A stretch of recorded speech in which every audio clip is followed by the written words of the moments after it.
think everybody on the panel around this will say the same thing. You need a Miss Maisha in your life. Thank you. So we are going to have a good time tonight. When you're with me, we have family chat, and that's what we're about to do. We're about to sit down and chat as a family, the good, the bad, the ugly, and we're going to get to a good place. And today our topic is executive presence. What is that? What does that look like? What does that mean? How have the folks who are here with us today experienced that? And also just talk about these fabulous women who are about to introduce themselves, but these fabulous women and the journeys of their badass careers and their lives and how they are bringing their whole selves, however it is that they define that, to everything that they do. So why don't we go ahead and jump in and get started? And I'm just going to first, we're going to get to know you a little bit. So I want you to introduce yourselves one at a time. And here's the question that I'm going to start with today that I want each of you to answer as we get started. Your journey to the C-suite. How'd you get there? How do you stay there?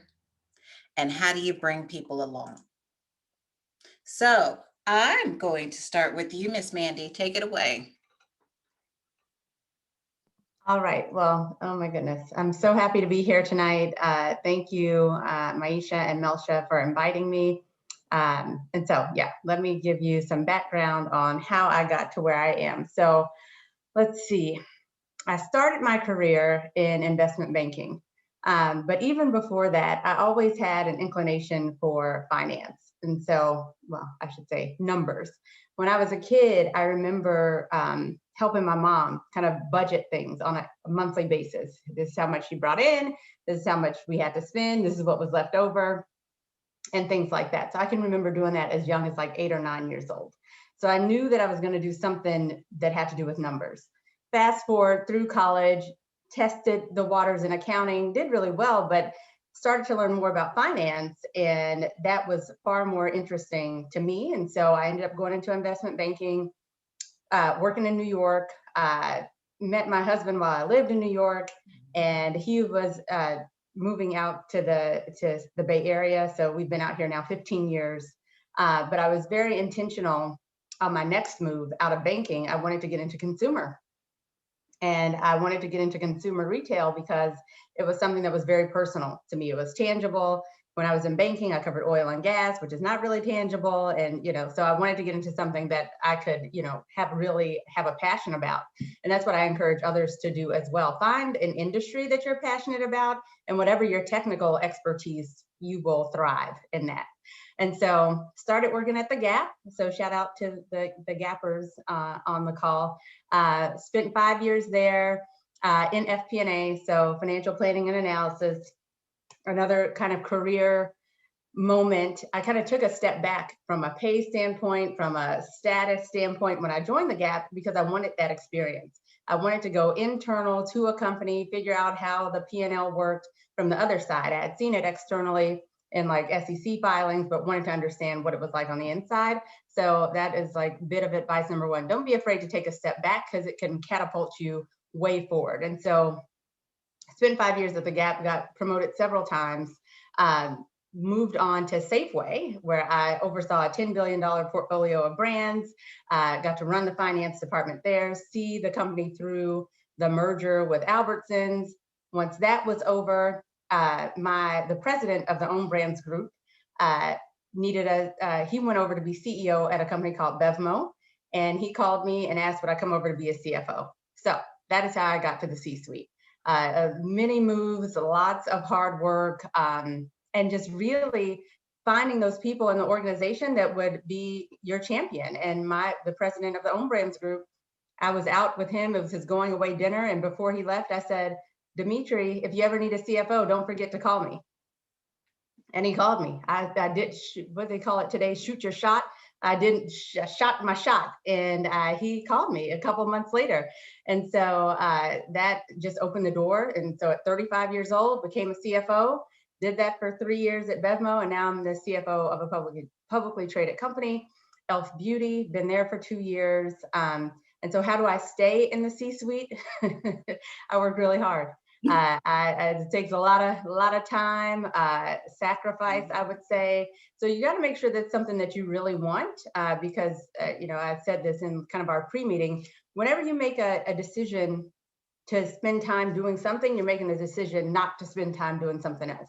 And so you really got to make sure that this is the path that you want to go on, that you have the right support system in place. I have 2 little kids. I have my husband that I also am balancing this all with. So, it takes some dedication, takes some sacrifice, and bringing others along. I'm like an open book. I meet with whoever wants some advice, people on my team. I hold a monthly forum specifically for our Black employees to talk to them about what's going on and, issues they're facing and how I can be a voice for them. So I try to make myself available because I know that it was beneficial to me as I was coming through, and I want to do the same for others. Fantastic. Yeah. So we're going to talk about that balance place a little bit more later on, because I know that inquiring minds want to know. So, Anka, what about you? Hi. So my name's Anka Twum-Baah. I'm currently the VP Head of Loyalty and Partnerships at Gap. I've been at Gap, 6 months now. And before that, I worked at a startup. It's a small B2B startup, and I was interim head there. Spent some time at Microsoft. So I did head up M365, so Microsoft 365 Enterprise, so all of their marketing and go-to-market. Spent time at Amazon. I was the GM of Shop with Points, that loyalty program. I spent 4 years in Hong Kong, one starting a startup, launching a startup with a bunch of friends in the luxury travel space, then got poached. The startup got sold and we did well, which was nice. And then got pushed by Marriott to lead all of consumer loyalty, digital partnerships and content for Asia Pacific. And then before that, I spent almost 6-7 years at Amex in a variety of different roles in the New York, London, and Singapore offices. And then I was at business school and did a variety of things before that. So lived all over the world. I've done a bunch of different industries, from payments to travel to tech, and now I'm in retail, broadly within the marketing, corporate strategy sort of arena. And I would say, I don't know, the C-suite is a very sort of elusive term. I would say, what got me here? I would say grit. Like I love Mandy's phrase of sort of shooting your shot. Like you have to be aware of how to shoot your shot effectively. And I can think of moments in my career, like when I was at Amex, I was pretty junior. I was a senior manager. But I really wanted to get on the account team. And so, short of stalking this VP, I was just like, I'll do decks, I'll compile, report, like whatever you need for me to get that shot. And eventually, he was like, all right, fine. I have this kind of opening on the team. And I wound up doing it. And we signed, I think the largest deal, we signed an AT&T deal worth $3.5 billion that year. And from there, I became the vice chairman's chief of staff for a year.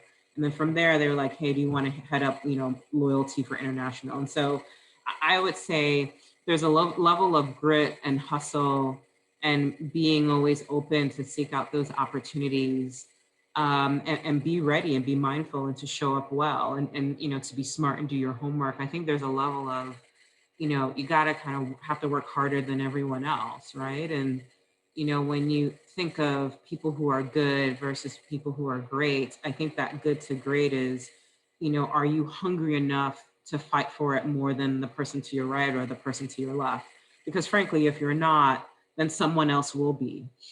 So I think there's a level of how do you show that grit and get your homework done? In terms of staying in the C-suite, I think it's a level of not resting on your laurels. And I would say I would not have survived the career that I've had, which is a fairly unique path. I actually thought I was going to go to law school and went for like a semester and pulled out and didn't tell my parents and applied to business school. If people want to know more about that story, we can talk offline.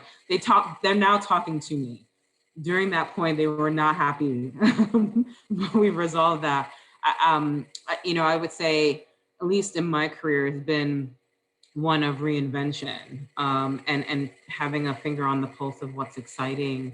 And then in terms of, I guess, bringing people with me, I think it'll be a similar strain to all of us. My sense is we wouldn't have, volunteered to be on this call if we didn't think it was important to ensure that we pass on whatever pearls of wisdom that we had to whoever wants to listen. So for me, being able to mentor and pay it forward and, share whatever advice or, make whatever connection that I can has always been super important. And those are things that I prioritize because I know that people have done it for me.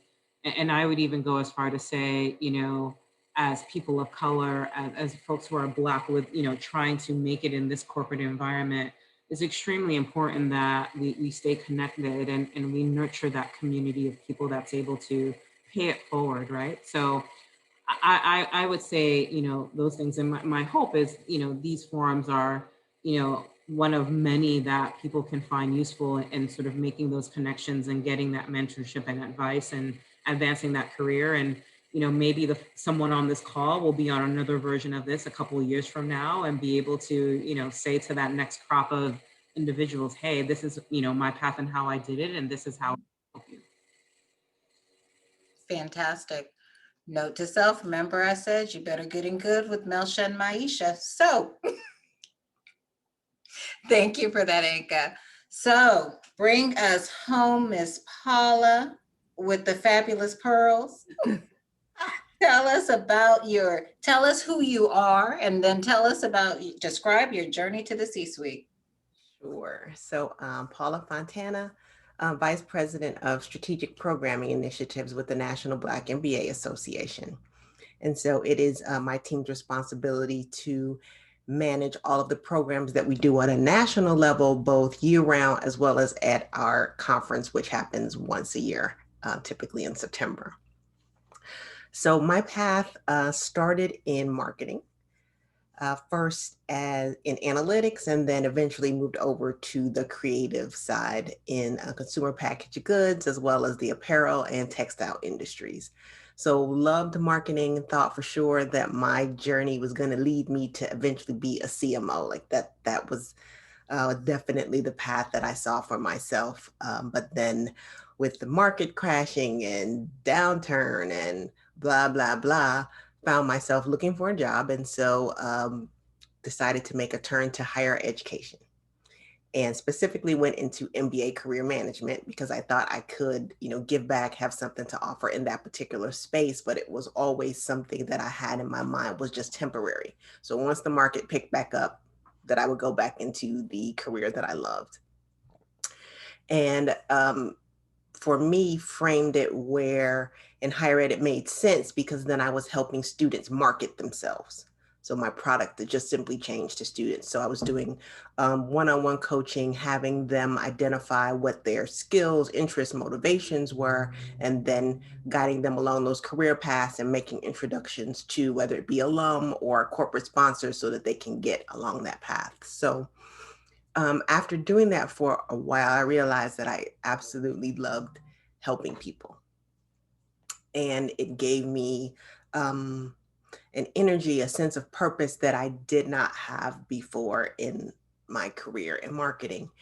So decided I would stay there. But I worked for 2 PWIs, or predominantly white institutions, but made sure that within those roles, I gravitated towards being able to provide the extra support that our diverse students needed. So whether that was directing them to diversity career fairs, directing them to alum, made sure that we had scholarships available for them to get there, finances were a consideration, and realized that while I loved coaching and helping other people, like I thrived, the word that Mandy used about passion, like that was my passion, helping diverse students. And so it was that passion that then leaders in Emory's Griswold Business School, which is where I was last, saw that in me. And initially it was projects to help, the diverse students with our placement rates, making sure that,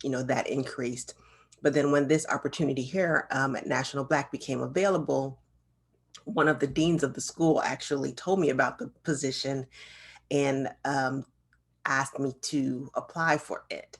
And initially when he told me, when he was describing the role, I immediately started thinking about alum who would be perfect for the role, because I assumed that's what he was asking me, not realizing that it was me that he had in mind to do the role. And of course I cried because I loved Emory. I loved that community. Again, I loved helping the one-on-one, the coaching. So to imagine not being able to do that on a daily basis was difficult for me. But what the phrase that he used was, think while our students at Emory love you, think about how many more people need you, and think about the impact that you could have, the greater impact that you can have. And then with that, I decided to pack it all up. And then I've been here at the National Black MBA Association for almost 3 years. Absolutely love it. What got me here, like I said, was that passion. And that's what propels me and excites me to do even more, even greater. And then bringing people along is also what got me here. So the passion is bringing people along. So that's my path here. Fantastic. So you all are already feeling the awesomeness and the power of the people who are on this stage. So feel it, know it, be it. And I forgot to introduce myself because Maisha did it so beautifully, and I was blushing a little bit. So Ije-Enu Nwosu, IJE, never EJ. If you call me and write EJ, I know that we are not fast friends. So and I'm with Kaiser Permanente and have been there for a long time, and we can talk about that later on. So now that you know us and you know our professions and you know all those, those wonderful things and the pearls and the journeys to the C-suite, we're having family time. So I want you to get to know the women on this stage in a different way. So I'm going to ask you a couple of popcorn questions. I'm just going to throw them out there. You can jump in or I might direct them. So what is the most useless talent that you have? I see laughter. Go ahead, Mandy. You know what I do? I count everything randomly. You can be talking, I will count your words. You say a word, I might count the letters in the word that you say. I'm going up the stairs, I'm counting the stairs of how many that I've gone up. Yeah, it's always, it's like a calculator, always going. I love it. I love it. Either the two of you have one. What's your most useless talent? Things need to be symmetrical. Like I just think I need balance. So I just want things to be symmetrical. I like things to be flush.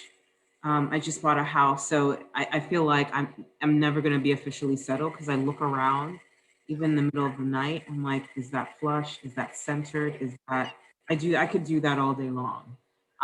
Is it a lucrative ambition? No. I said useless. That's the whole point.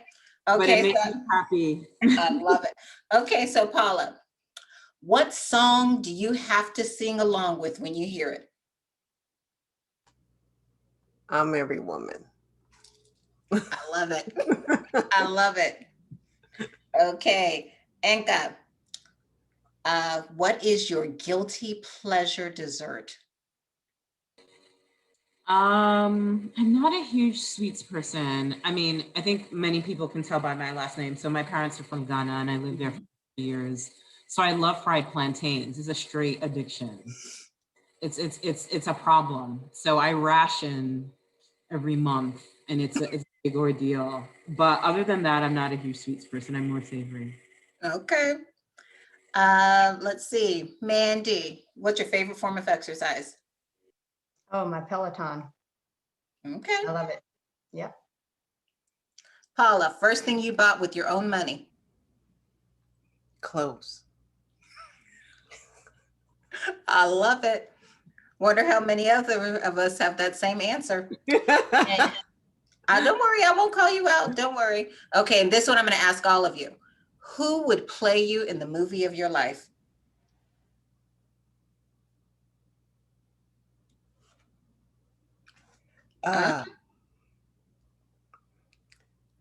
Okay, so I'm blanking on her name. I've been accused of looking like her, so I would love for her to play me, and that is, I can't think of her name, but she's the general in the Black Panther. Mm-hmm. Okay. I can see it. I can see it. Come on, Mandy. Come on, Anka. You're both muted. Come on. Oh my gosh, I don't know. Yeah, Oh my gosh, her name is escaping me, but I can see her face. That was the fixer from Scandal. Yes, Oh, ma'am. Kerry Washington. Carrie oh, Washington. that's a Yeah, good one. I like her. Yeah. That's a good one. I would say maybe, I forget her name as well. Lawrence Fishburne's wife. She was the lawyer in Suits. Mm-hmm. Yes, I will look her up. She's Afro-Brazilian, just phenomenal. Lays it down, gets it done. Gina Torres, thank There you. we go. I am loving the chat right now. I'm loving, come and bring it, chat folks, because they named all of your people. Yes, Denai Gira. That's who you were thinking of, Paula. Denai Yeah. Gira. Mm-hmm.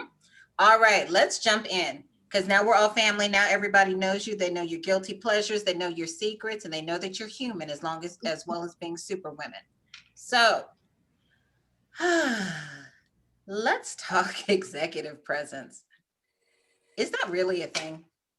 You know, I have an opinion about it. We talked about this a little bit offline, but executive presence, is it really a thing? And how do you name it when you see it? So let's start with you. Oh, you look like you were jumping in, Mandy. Go ahead. Yeah, I was just going to jump in and say that, I think back in the day, there was a certain type of look that was associated with executive presence. I remember starting in banking, and they used to talk about toe cleavage. You couldn't wear open-toed shoes. You had to wear pantyhose. You had to wear a skirt, suit, dark color, just, and I think that is old. Like, nobody thinks about it in that way.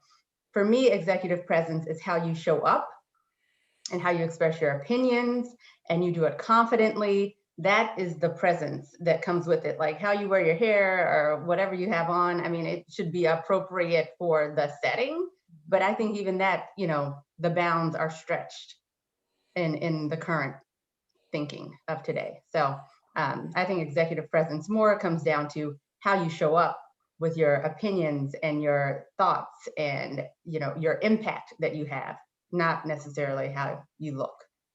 Okay. I would totally agree with Mandy, and would even say it even could be your aura or the way you show up. And you can show up obviously in a virtual setting such as Zoom like this. So is your camera on versus off?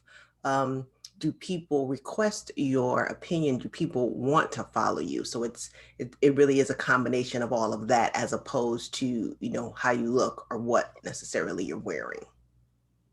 Yeah, I would echo those thoughts. So plus one to that. I think there's a level of, maybe a slightly different slant on the question. It's, how do I notice executive presence when I see it, right? And it's usually the person that's confident. Like, I think that there's a misconception you have to have some fancy title to have executive presence. I've seen straight up, associates, analysts, managers show up in a meeting, but they know their stuff, they're confident, and there's a comfort or a comfort with yourself and your ease and your style and who you are as an individual. Because I've run across, boatloads of people who are extremely intelligent and know their stuff and are suited and booted and can answer questions and have, great verbal communication, but they don't have that level of confidence that would get people excited. And I love the followership component of that. I think that's important. So, I've seen folks who don't know a lick of what the heck they're talking about, but they show up in the room and you're just like, dang, you're like, wow. And they may not know a whole hell of a lot, but my goodness, they have executive presence. One could argue how long that's going to last, because, you got to be able to demonstrate something. But Yeah, I would say it's along the lines of confidence, is along the lines of, both sort of behavioral cues that you're able to give that evokes a level of followership from the people that are around you. And if you do that consistent enough, then it becomes your MO and you're able to get things done effectively, which is why it's so important. So you don't have to be an executive to show executive presence or to show up with executive presence. Nope, I've been in enough meetings where I've seen someone relatively junior just come in and just say, look, because you get to a certain level, at the level that we are all in, we don't know, like, to know the minutia, like, for me, there's a level of minutia, and Melsha knows this, she's in my org, where it's just like, I'm not in that day to day, right? But someone more junior who's in that day to day, who knows what's what, will come into a meeting and educating, fairly senior folks like myself. And they do it in a way that's thoughtful, that has thought leadership, that's crisp. And they have that presence. And, even though we're technically more senior, fairly senior, we are following this person because this person clearly knows what they're talking about and they're communicating it in an effective, concise way. And so it kind of just draws you in. So no, you don't have to have a fancy title to have executive presence, but my goodness, I've seen senior people without executive presence, and it's a cringeworthy thing. So I would just encourage folks, regardless of where you are on the spectrum or, how you want to sort of progress your career. I think something like executive presence, frankly, is something that will, certainly help you within your career, but I think it also helps personally as well. Yeah. And I just want to say, I know we probably got to move on to another question, but this is so good. I also encourage people to, you in your role, the most about what you're doing. So when you go into a meeting, you go in there with confidence. Nobody can poke a hole in your story because you know everything. Nobody knows more than you. So you can go in there with that confidence and that presence. I do it all the time. When I was an analyst, senior analyst, manager, I'd go in and I'd say a little prayer, and I'd say, well, nobody's going to know more than I know about this because I've been spending hours. You pour over the information. Nobody knows more than you. So you should automatically go into those settings with that confidence. So, and executives, all started as not executives. So clearly you develop that executive presence. You get better and better over time. But I would say, don't be afraid to just go in with confidence and think to yourself, nobody knows more than I do. So let me ask you this. You're all women of color. Is there a different lens or is there a different set of expectations around presence and how you show up that you have experienced? I know not any of you, that you experience different than your counterparts. Is it a different experience for a woman of color or a person of color as you're thinking about executive presence? Oh, of course. Yeah, like yes, and yes. Just real talk. Look, there is a different bar, right? And I think, to be honest, things are slightly different, slightly better. And I'd say slightly better. I think that, people are maybe slightly more aware.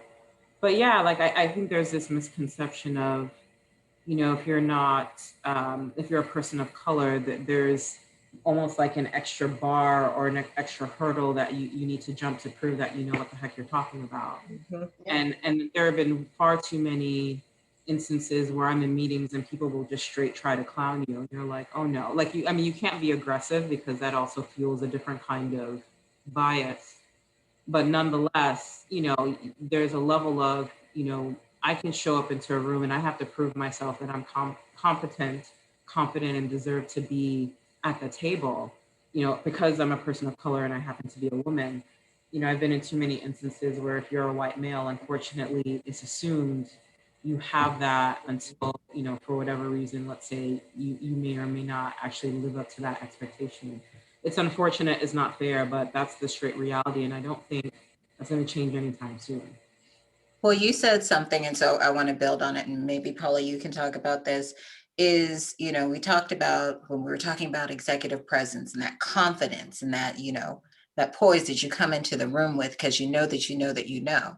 Now, we just talked about, and sometimes that confidence is interpreted as aggression when it's a person of color and it's a different language. So how do you balance as a person who wants to show up, who wants to command the room, but also has to balance with being, with those labels and those biases that come into the conversation?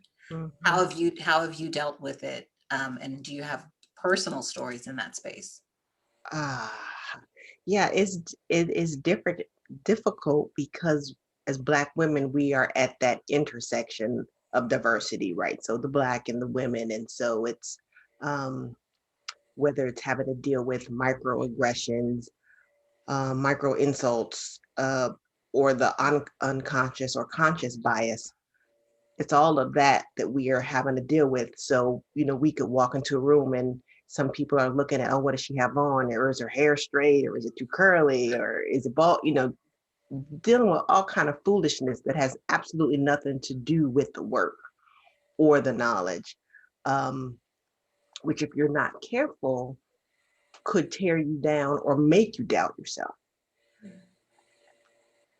leading into imposter syndrome. So I would say that, of course, I've dealt with all of that. So speaking from experience, and like my sister just said, if it were a white male who was making same presentation, they didn't have to deal with that. But I was literally in an organization that I worked at, like cursed at while making a presentation, insulted while making a presentation. And I know without a shadow of a doubt that if I were a different hue or if I were a male, I didn't have to deal with that. And for me, it was about maintaining my poise at the time and my dignity because I knew who I was, but then also having to take a step back to say, is this where I want to be?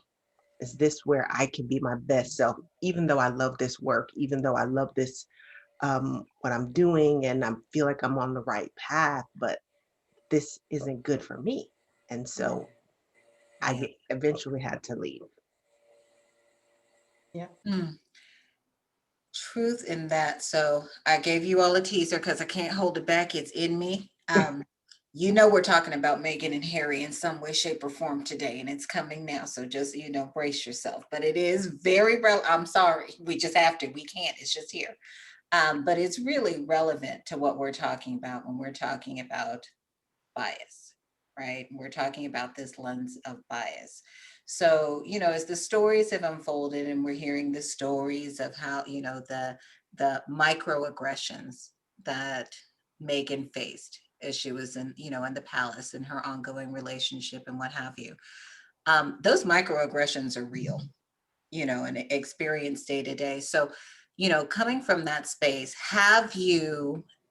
not have you dealt with them, how have you overcome and worked through the microaggressions that you have interfaced? If you can tell us some stories around that.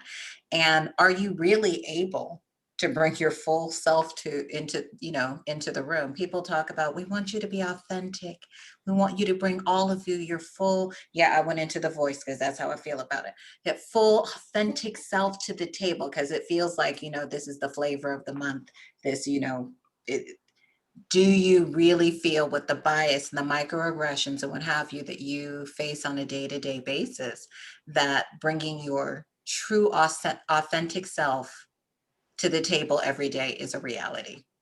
And maybe I'll start with you, Mandy. Yeah, so let's see, where will I start here? So I would say that you talk about microaggressions. I have been told, like, straight up, you're only here because you're Black.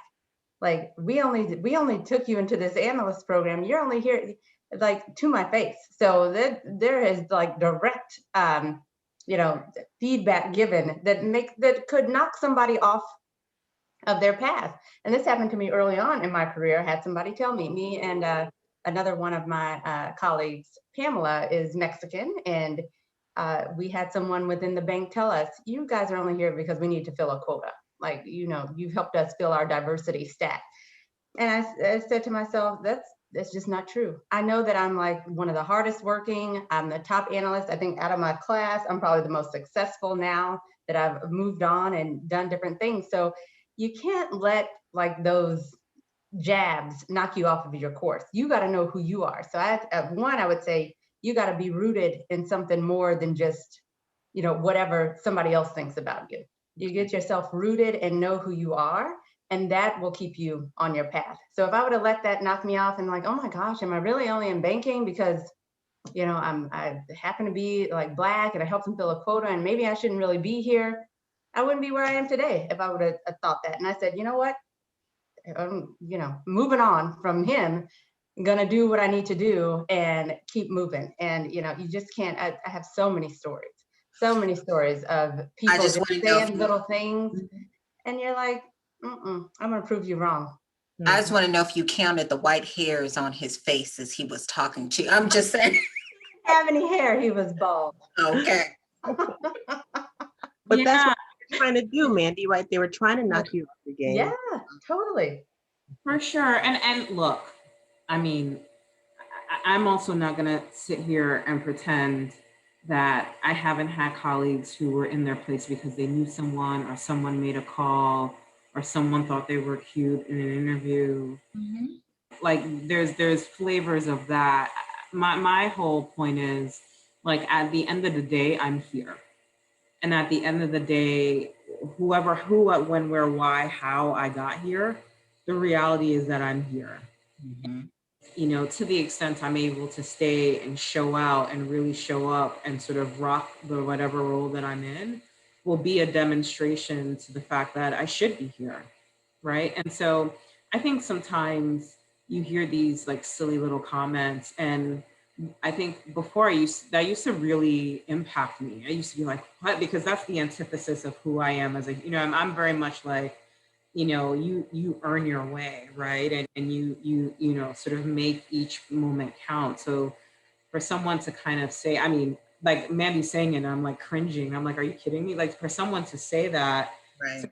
so for all intents and purposes, invalidate the hard work you've made to get to that point is shameful.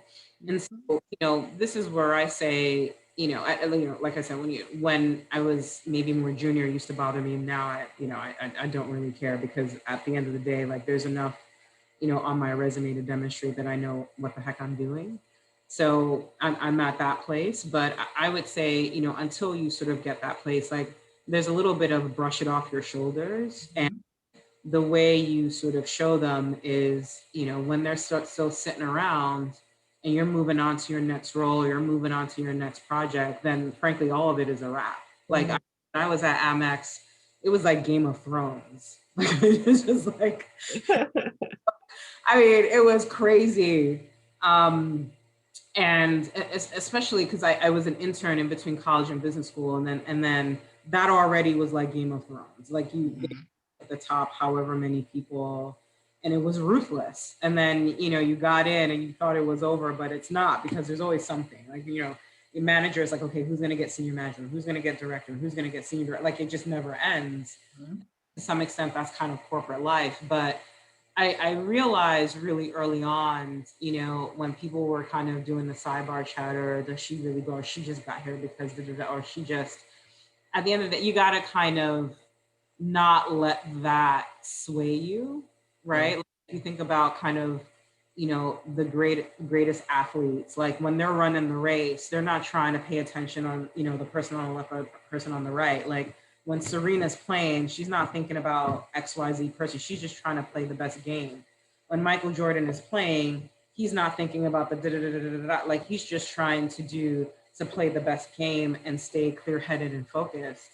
And that's what I would encourage here, because there will always be sidebar chatter. And to some extent, if you weren't much of anything, there wouldn't be sidebar chatter about you, right? Like if you weren't much, if you weren't anyone to contend with, then no one would care. The reality is, if there is sidebar chatter about you, more often than not is jealousy, and they know that you're about to blow it out. So sometimes that's a good thing. But this is where, like, you know, there's a level of being focused. And then the only other thing that I would say is, because I think it impacts, you know, us disproportionately than other people, is the imposter syndrome, where it's extremely important I say this mostly to women, but I think it's both women and men, that you find a crew of people in your life. Some of them, you know, can be your coworkers that you're super cool with. It can be family, friends, spouse, partner, whoever those people are. You need to figure out who your crew of individuals are that will keep you clear-headed and focused and rooted, so that when nonsense comes, because it will, because even if you're not a person of color, nonsense will come. But I think, like I said, it disproportionately impacts people that look like us. So when that craziness comes, you have folks that can, like, you know, keep your mind right, right? Because I think with, you know, corporate life, it's really easy for us to sort of feel like we don't belong here, and because people behave like you don't belong here. But if you know, whether it's like listening to Rocky and jogging before you get, whatever that mechanism is, pump yourself up and to say, you know what, I work hard, and you know, no doubt you have to deliver, but I work hard and I belong here. And you have people who are reinforcing that positive energy. That's how you're going to make it through. Because if you're going to operate on an island, it's going to be tough. Mm-hmm. So I want to ask you, and maybe Paula, I'll go with you, because we've been talking about imposter syndrome, and we talk about that a lot, and that, you know, comes to the table quite a bit. Are there things that you're still insecure about now, even at the level that you've achieved and the status you've achieved in your career? Honestly, there's something probably that happens weekly where I am saying to myself, "Oh wow, are you okay?" Like it just slips in, even if it's for a moment. Mhm. And you know, it's like you said, that internal voice that just says, "Are you good enough at this particular moment?" So it doesn't matter, and I feel like it's I do have a standard, I guess, of excellence that I try to reach for myself. And so even if somebody says, "Oh, you did a great job in that presentation," if it is not um, the standard I had on how I thought I should do, then it doesn't really matter. So it it's almost like having to continuously tell myself, yes, that was good enough. Yeah, it probably could have been better, but you still belong here. Like Mandy said, nobody knows their stuff better than you at this particular moment. So ease up on yourself. It's okay. You know, you made a couple errors maybe, but you're human. But like I said, every week I have to keep telling myself that, because there are so many other voices that try to tell me otherwise. Um, and so during those times, I do have to sometimes break away and go to my tribe and say, you know, just get some of that positive energy, whatever I need, in order to then face another day, another week. So yes, every week something happens. Thank you for sharing that, because the reality is, you're still human. Right. Still human. There are questions coming in on the chat, and there's still more that you know that want to ask you. So, you know, I'll pose this to maybe Anka. You can take this one. How do you balance your mental, physical, and spiritual health as you're in this demanding place in your career? Yeah, I have to make it a priority. And I must say, I think in the last maybe 2 years, 3 years or so, that I feel like I'm finally in a place where I can credibly have it as a priority. So, I mean, mentally, like, there are just boundaries that I have. Now, granted, I'm relatively senior, right? So I think I'm afforded certain luxuries, like having an assistant and having, you know, that allows me to do that, versus when I was a manager, kind of didn't exist. And I had to kind of, you know, figure out other mechanisms to get there. You know, I go to the gym, I have a dog, we go hiking quite a bit. And for me, I'm a huge morning person. So it's important for me to sort of get out and hike with my 85-pound puppy, to just kind of get my mind right. And I think spiritually, I mean, not to like take anyone to church, but like that's important to me. Like, I'm part of a church planting team. You know, I have people who I surround myself that, you know, help encourage me regularly. And so there are mechanisms in my life to just support that. And I would say, you know, every person needs to figure out what that looks like for them and what those boundaries are. So, you know, whether it's downtime with family, whether it's I love to go running, whether it's, you know, I need to lux it up at a spa with my girls, whether it's, you know, I want to spend time with my children or my spouse or my partner, like whatever it is. I would say, and you know, I guess if I could sort of do it all over again, I would have maybe put those things when it comes to my mental, spiritual, physical health. I would have put those, you know, mechanisms in, only because like I think of, so just to be super transparent and candid, like I lost my dad 3 years ago and it was devastating. And I think about, you know, and my parents were married, I don't know, like 35 years or some very long year amount to me as, you know, a younger person. But like I think about all those moments that are just like, yeah, you know, we'll hang out, right? My dad and I were pretty close. It was like, yeah, you know, we'll hang out. I just need to finish that deck, or I just need to finish that report, or I just need to. And it's the unfortunate reality is that, you know, yeah, we definitely spend time together, but you know, looking back at it now, did that deck really matter? Maybe, maybe not, right? And so, you know, I just wonder for myself, how would things have looked if maybe I structured my life a little differently? And I'm saying like folks, you know, go structure a life and be an underperformer. So I'm just disclaimer, I'm not saying that. But I would say, you know, having prioritizing those things and taking out those things and figuring out what isn't a priority is probably the most helpful, and figuring out what are those boundaries and what are you willing to sort of protect are things that I encourage folks to start doing, you know, when you're a lot more junior, because the more senior you get, sometimes the tougher it is because life gets a little bit more demanding and more complex. Thank you for that. Mandy, let me ask you a question, and I know I'm Maisha, I feel you, so I'm going to try to pull some of the questions from the chat right now. I feel you. I can feel your eyes burning in my neck. So, and this question is coming from Brittany Williams. What are some specific ways that you exhibit confidence externally, even when you may not feel 100% confident internally?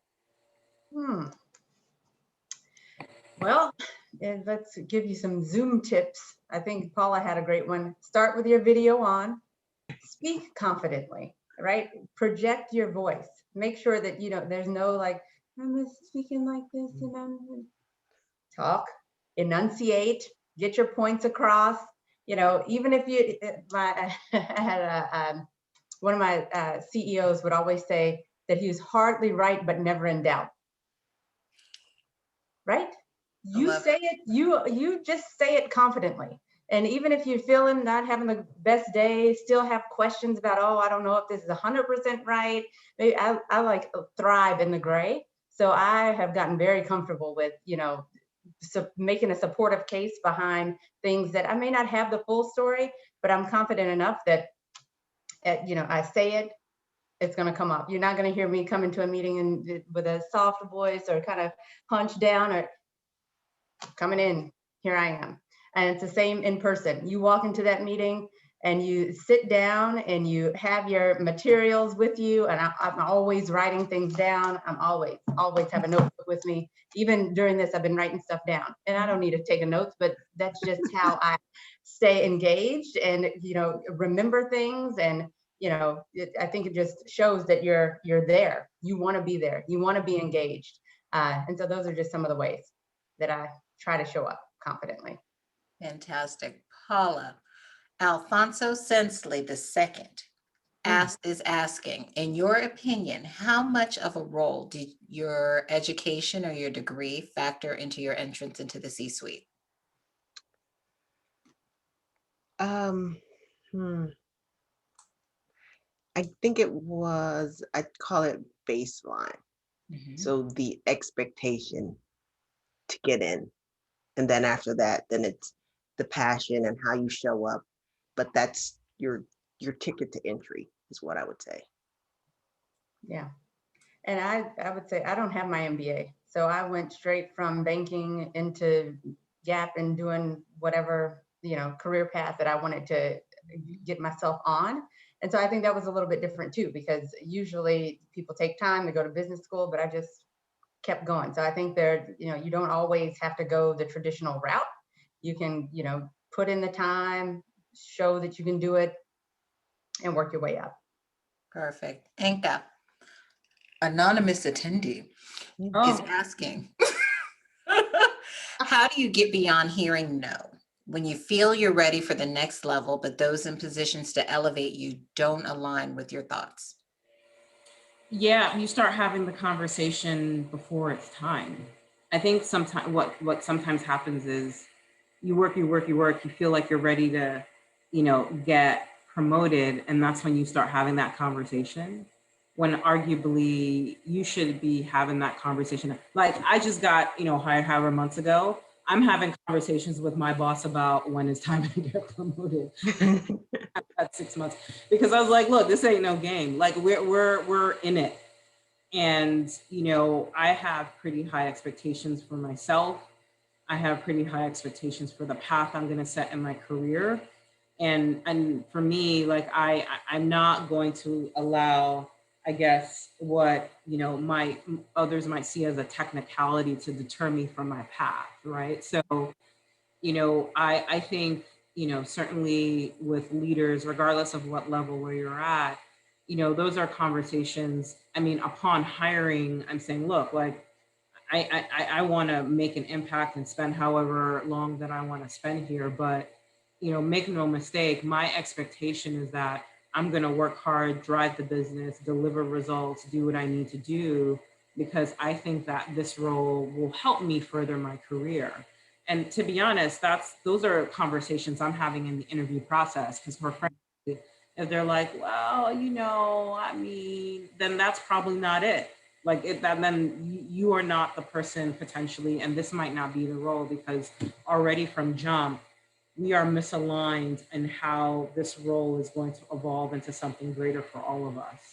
So, I guess, long-winded way to answer in your short question is don't wait till it's time. Like it should be, a thing that you and your leader are, hip to hip thinking about it. Because, and I say that, when I became a new people leader, I can see a difference from the individuals that already seeded that thought with me, because then it's top of mind. And every single interaction, every single project I'm giving. Remember when I was, a director and had folks under me for the first time I had a team, I was like, oh, they're asking me about, career opportunities. So if they're asking me, then I need to start thinking about it for them. So it already frames my worldview for that individual, versus the person that's just like, yeah, I did this project, what's next? Then just by human nature, I'm not thinking about those things for them. And I will say, the ones that are like in my face about like, look, hey, I'm working on this team. I want to work hard because I want to get to the next step, are disproportionately white male. And I've been managing and leading teams for over 10, 12 years now. Right. So this is where I say, there's nothing wrong about having those conversations in the interview process. There's nothing wrong about, in a, respectful, delicate way, say, hey, I'm super excited about this role. I'm super excited about this team. But my hope is, this will be, a component into my overall career, because I want to really grow here. Right. If that leader is being kind of strange about it, then you have a data point and you need to manage your career appropriately. If that leader is like, oh my gosh, yes, what do we need to do? Like, I want to arm you, like, I want to prepare you for that next step. Because if you're a good leader, you want that for your people, then those are the folks that, you need to kind of partner with and help drive your career and get to the next level. Perfect. I'm going to get a couple more of these because the questions are popping on the chat right now. So, and let's see. Are there any books or resources suggested to read or leverage on executive presence? And that's to any of you. I've not read any books in particular, but I did just like halfway through Becoming by Michelle Obama. And so I think that's super helpful.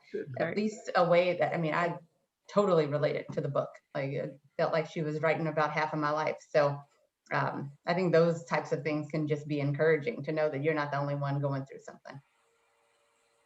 Yeah, I would say too. So I don't know if I've read any specific books on executive presence per se, but there are two books that I would recommend because it kind of teaches you, I mean, this sounds a little crass, but I don't mean it to be that way, but how to play the game in which executive presence is a component. So Good to Great, highly recommend it. And then Never Eat Alone by Keith Ferrazzi is another one that I love because again, like the book is not all about executive presence per se, but I think executive presence is a component of a larger conversation around how do you master the field? How do you kind of, like I said, it's kind of crass and I don't mean it that way, but like, how do you play the game? Like, how do you navigate? How do you think about moving around and having the right conversations and positioning yourself well and showing up well and so on. So those are two that I've read and I recommend often that I think are helpful. So And Paula, only one I would add would be Lean In for women specifically.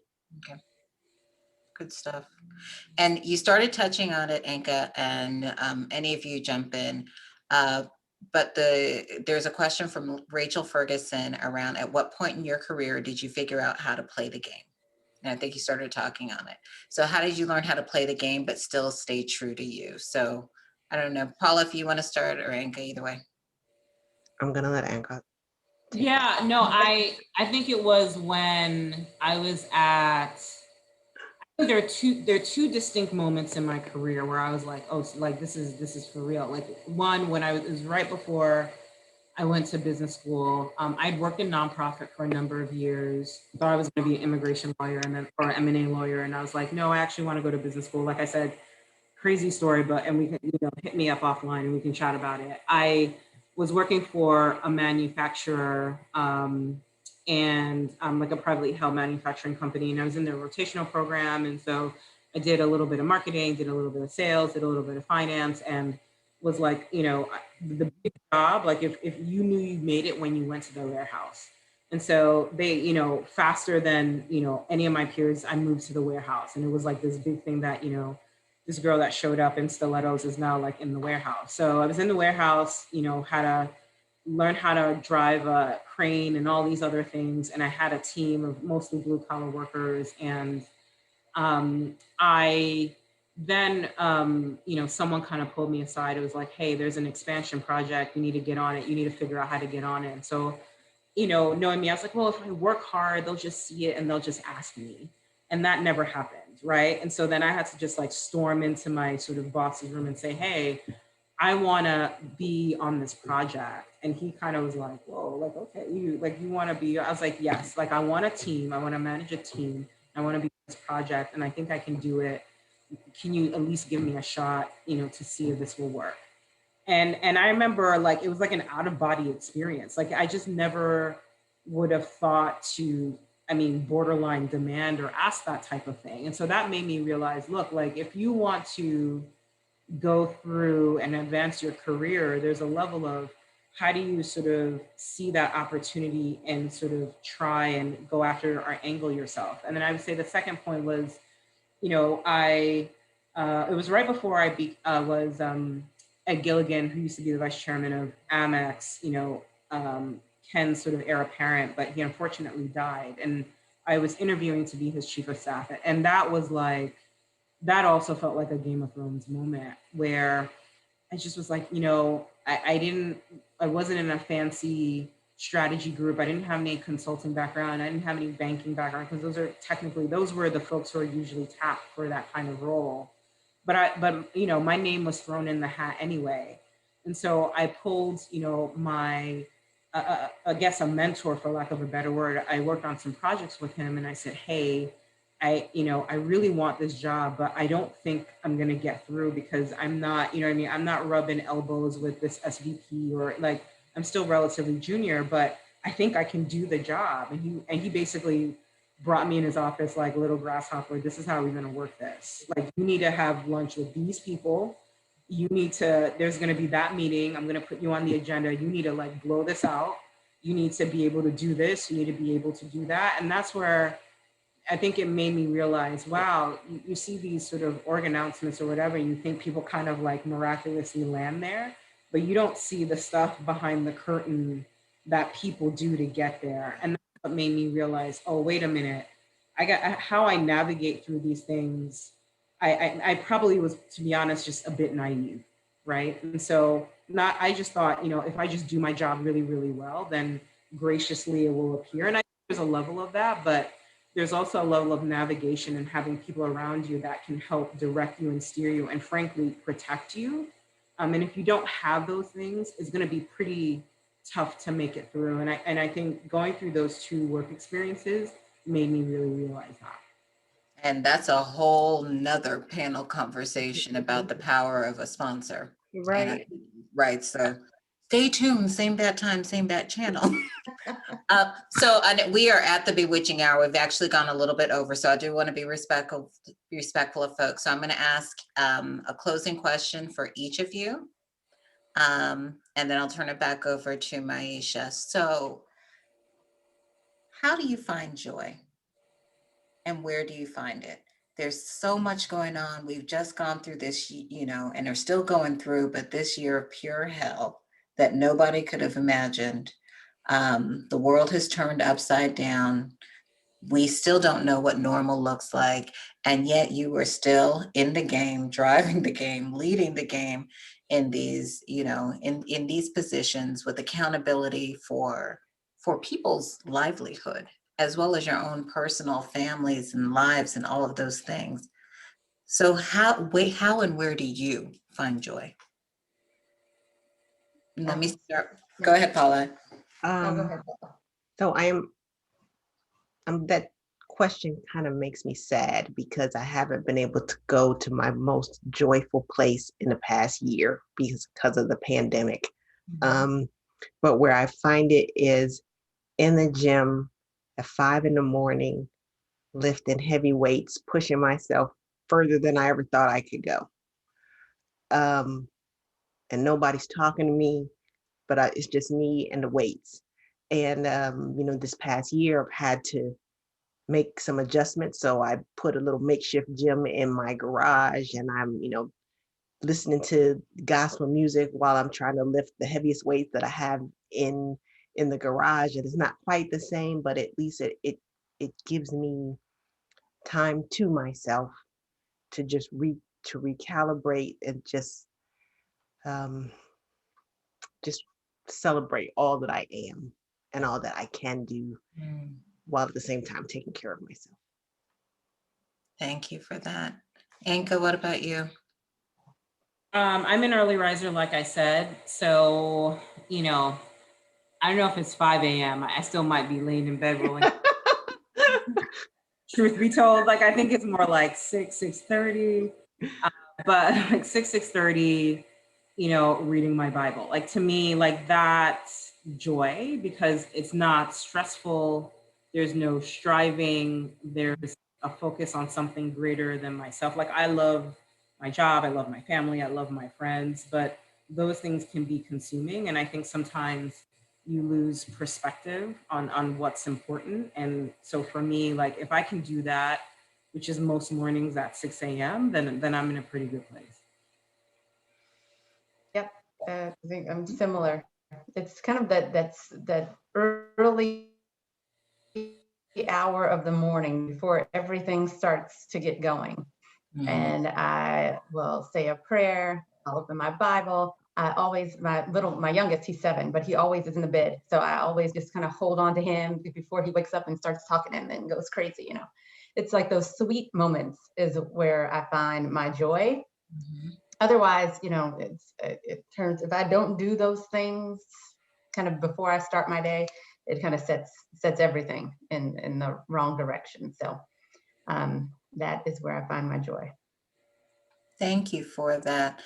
I think that what we have experienced this evening is a gift, and it is a beautiful, wonderful gift as we march in, through Women's History Month, and look at the power of women and the power of women of color. And I think you have seen that on display. I want to give a heartfelt thanks to each and every one of you. Anka, Paula, Mandy, for sharing your truth, for sharing your joy, for sharing your vulnerability, and for sharing your story. I think that people's lives are going to be changed from the better as a result of this conversation and the words that were shared here. So thank you. And, huge thank you for putting this event together and allowing us this time to really be able to grow and pour into ourselves as individuals, because that's why we're here. So Miss Maisha, I'm going to turn it back over to you, and thank you all so much for the conversation. Thank you for moderating. Fantastic. Of course. Ije, before I go into the closing, I wanted to ask you that same question you just asked everybody else. How do you find joy? Very good question.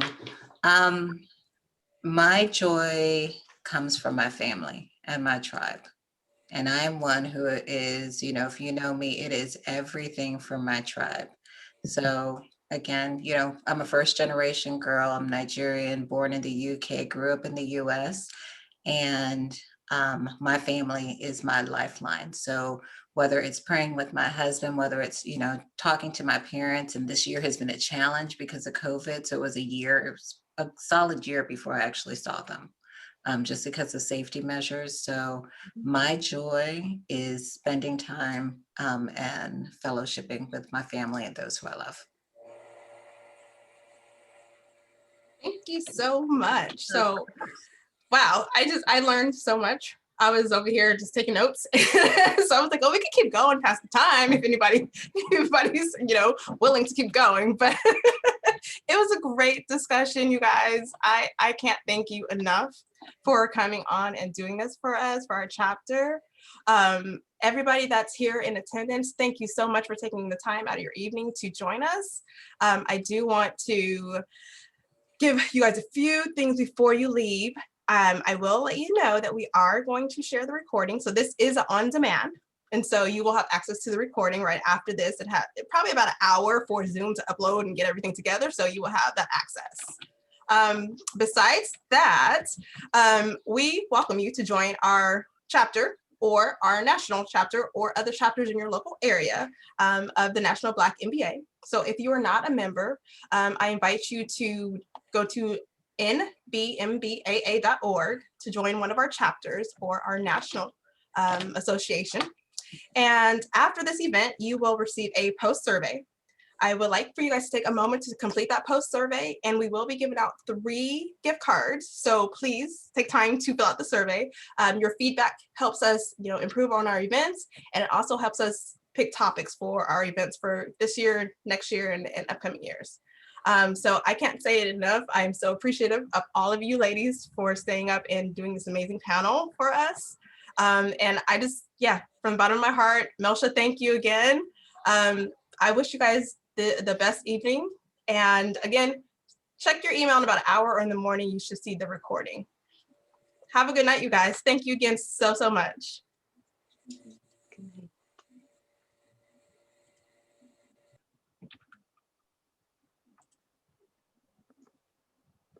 Oh, it's so cute. Like everybody's gone by. Oh my gosh. Thank you, Maisha. Oh my gosh. Ije, you're on mute. Ladies. Maisha, thank you. Oh no, thank you guys. Oh my goodness. Wow. We had, was it like 57 people on? Yeah, there's a lot of people. Yeah. And so out of 76 people, that's amazing. That is a great rate. Absolutely amazing. Yes. Oh my goodness. So Melsha, do you have anything to say? I just wanted to say thank you all. This was truly amazing. There were some great conversations in the chat box, but you all just dropped gems